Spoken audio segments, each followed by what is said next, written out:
Hey guys, this is Simon from Fateless. This is going to be a video where we talk about some of your ideas, some of the ideas that have come in through the community and how we feel about them in terms of adding them into our game. The way we're building Fateless, we've got pretty much like 70%. We've gone out and played every single game with this genre, this type, and dipped into other games like MMOs, that type of thing, and said, right, 70%, let's find features that we think are really enjoyable to play, and then let's implement our take on them. And then 30%, let's try and innovate in this space. And that kind of dynamic's really important for us, because if you try and innovate too hard, actually what you do is you put people off, people that really enjoy this genre of game, this type of game, you put them off because there's too much for the brain to understand. So they do need some systems where it's like, yeah, I kind of get what's going to happen here. I get the feel of it. And then you gradually drip feed in things where it's like, damn, this is totally fresh. And I need some brain power to like really understand what's going on. So that's our philosophy on it. That's our take. Gramps has done some great work. So I go and read every single post in the innovation ideas thread on our Discord. You can join our Discord. All the links are going to be down below.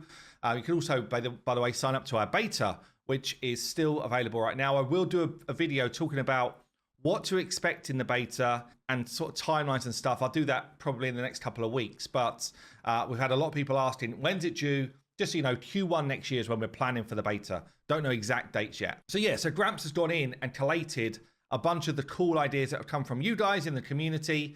And really in this video, I'm just going to talk through my take on them, my view, and whether we think we can see them in our roadmap going forward. And I did say in our last video, our features now are kind of like what's called feature locked.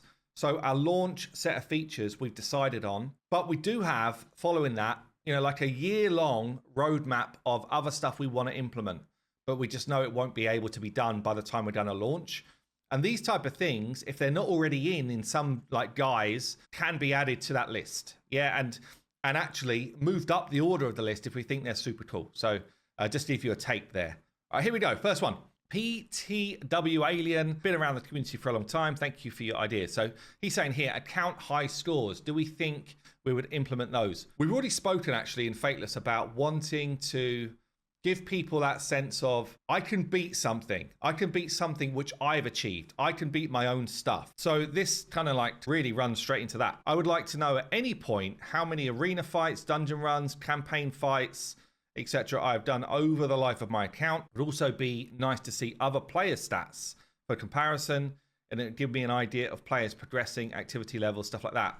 So there's a couple of things in our game, which I've spoken about already, which are going to be really fun.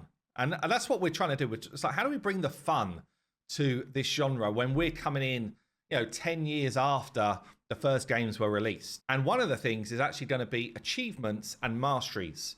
Now, in our world, you get masteries for mastering something, okay? When you become the master, you get new masteries, which you can then apply to your heroes that you own. So, for example, talking about dungeon runs here, there could be a mastery that's like, go and kill the gold golem 10,000 times. Yeah, and if you do, you unlock, I don't know, gold hunter or something. These are all made up, right? But ultimately, there's achievements that you can go and get. And out the back of that, you get a mastery which you could apply to your heroes, which will enhance their builds if you want to build them in that type of way.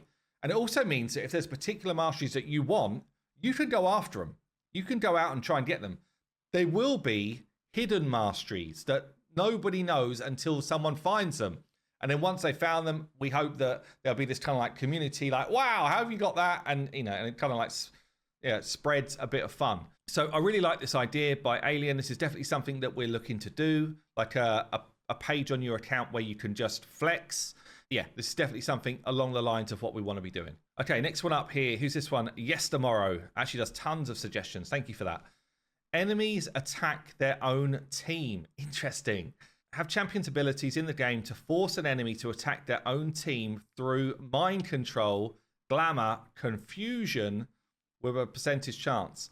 Berserker, percentage chance to attack allies and raise attack, but percentage chance to attack you as well. That's very cool, actually. Can add higher crit as attacking own team surprises them. Lots of ways to make this interesting. This is literally my first read of the list that Gramps has done. So some of these I don't really want to talk about. So I think it's a great idea, Yes Tomorrow. And I tell you what I'll say on this one. Let me know in comments down below. How do you feel about this? Let's say somebody whacks you with an ability where instead of you attacking the enemy for the next round, all that happens is your team attack each other. How do you feel about that? Let me know down below. Really interested. Cal here. Toggle portrait and landscape. No idea how it's viable, but it would be lovely to be able to switch between portrait and landscape modes without a functional with a functional UI. So you're saying that you want to be able to play on your phone in portrait, I guess. It's definitely not something we have spoken about. It might be really difficult with the way we're doing combat and stuff like that. Like, there's areas of the game where I can see this being very valuable. Let's say, I don't know, you're just doing like gearing or gear cleansing, stuff like that. And, you know, you're traveling and you just want to have it in portrait. It's not something we've got on the plans right now. But I will speak to our UI designer. I'm not sure. I don't know if this one, a lot of the times with these ideas, it's like value versus effort. Honestly, that's just the absolute honest thing. It's a bit like the cameras, right? Value that we would gain versus time and effort to implement. Every single thing we've got on our roadmap, we're in a sprint right now. We're actually in a milestone right now. We've got a number of sprints. And in those sprints, each of the developer team, each of the design team, the art team, we allocate jobs for them to do, right? And it's like, oh, okay, in this 2 weeks, I need for a developer to implement how weapons will drop. Okay, and it sounds like, oh, that's so easy. It's not. Of course it's not. They've got to write the code for that. They've got to make sure the math works. They've got to make sure that it's scalable throughout the whole game. All of these things take a lot of time. So sometimes adding in nice to haves like this would just be pushed down the bottom of the pack, honestly. It's not a bad idea. I just don't know if it's going to be in. Endless boss rush. So what's this? This is Gramps. Start with a new boss. Then there's a turn timer when the next boss spawns. Over time, stronger bosses start spawning faster and faster until you get destroyed. Yeah, this is a cool idea. So at the moment, it's not planned for launch, but there's definitely been talked about this because of our map system. We actually got this kind of like modular system where we could, if we wanted to, each map's almost like a Lego brick. We could spawn brick after brick with different environments if we wanted to, and do something like this. This is a cool idea, I think, for an event. So if we were going to do like an event where, I don't know, like all of the moons aligned in our world and the bosses were able to come together, whatever lore we decide to do, this could be a lot of fun. So yeah, I like the idea. What we got here? Mythorian, again, been around the community for a long time, since the raid days. Actually, him and Taco back in the day when I was streaming, honestly, it was the most bizarre streams. Like, Mythorian was like, bam, there's 100 subs on Twitch, which is a lot of money, by the way. And then Taco was like, bam, I'm dropping 100 subs. I was literally losing my mind at this point. It was back in the early days on Twitch. Very, very fun, actually. Good to see him still around the community. So we got here, Dynamic GM started content. Dynamic GM. I'm not sure this entirely fits in the context of this type of game, but I really do like overarching events that actually adapt. Events that adapt based on what the community is doing and where the community has real choices to make. These events would be started by a games master. Yeah, so more like a D&D style. Yeah, you know, we've had conversations about this type of stuff a lot, actually. And again, it comes to that implementation versus reward for the player. These work really well, I think, in games where you have one hero that you're building out and then choices to make. What we were finding, so let's take an example of where this could work in our game, and something we spoke about doing, but we're probably not going to do. Okay, so we were thinking, choose your starter hero, like this type of game does, but the starter hero that you pick starts you in their own world, and then the subsequent kind of like rewards that you get early on and champions that you grab along the way are based on your start point. Okay, so really fun start to the game, right? But also challenges of, you know, what if I went the wrong way? What if I'm now behind my buddy who seems to have gone like a more of an OP route? And also challenges of, okay, for that first week of gameplay, I feel like I've got my own experience compared to the next guy. But eventually, with this type of game, the paths do need to merge into the same, because ultimately you're going to be fighting the same endgame boss, the same dungeons, that type of stuff. So that kind of got scrapped for tons of extra work for relatively low impact to the player. That's where we got to. It's like, actually, it feels like, okay, we get this initial hit of fun, but you're kind of creating 3 lots of work of the same stuff, which is only really the very early game. So we kind of scrap that. But I don't mind the idea of, let's say we're going to say a world boss. We're going to do world bosses as like events now and then. So could the community basically forge a way to decide which world boss is going to drop? That's interesting. And then forge how that event runs. Maybe. It's an interesting one. I like it. I don't know exactly what we could do with it, but I do like it. Okay. Boss destroys area over time with the environments being destroyed. Who's this? Nicholas LP. A cool boss mechanic for, let's say, a Kraken could be a piece of land that gets destroyed each big boss nuke, meaning that all the land will be destroyed in, let's say, X nukes, and you have to kill the boss before all land is gone. Fun idea, actually. So we're definitely going to have bosses with like phases or time. So I don't want to say too much on this, because I don't want to spoil some of the boss stuff that we're going to drop, but we haven't necessarily spoken about this exactly, but it's a cool idea. But yeah, we have spoken about some very fun, more MMO style boss fights instead of mobile style boss fights. So I'll just leave you with that. Dispatch missions from Runan here. Players collect creatures over time that can be sent to dispatch missions. These missions would vary in time. Yeah, we've seen this type of thing in this sort of genre. I do like it. I've actually got a cool idea around creature collection and something else that we're going to do with them. But that's more like a longer term on the roadmap, which I think is going to be actually sweet. But yeah, this type of vibe, I think we will have something like it in the game. One-click account swap. Who's this one here? Omerm, very active in the Discord. For PC, please allow multiple clients to be ran at this once. Interesting. We're actually just having our launcher built right now. In fact, it's almost ready to go. I can ask them about this type of stuff. For mobile, allow people to switch between accounts seamlessly without the need to relog. If this isn't already on our kind of like board of things to be done, I will make sure it is added, because it's a great idea. Picture-in-picture support. Who's this one here? Adam. Picture-in-picture support, so people can multitask, watch Netflix. Oh, I see. So what, you basically minimize your game? Basically minimizing the game while still being able to use your device. I don't know the technical side of that. I think it's a good idea. If you're just doing like 50 multi-runs or something and you want to do something else on your phone without like melting your leg, I think that's a cool idea. Link Gear Champs in chat. Yeah, love this idea. Cosmic Winter King, again, very active on the Discord. Thank you for that. Does love boobies. I've got to say, he's a bit like our art director. One-click link heroes to view in chat. My heroes, these sets, these masteries. Let me link the entire hero.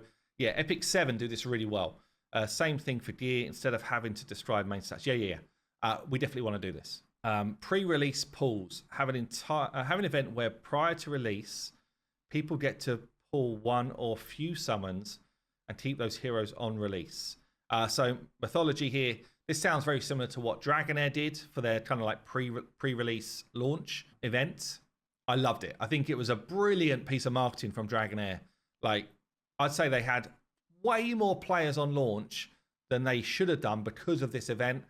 We want to do this same thing. In fact, we've got this idea for Gamescom where people could kind of do this in person in like an event style.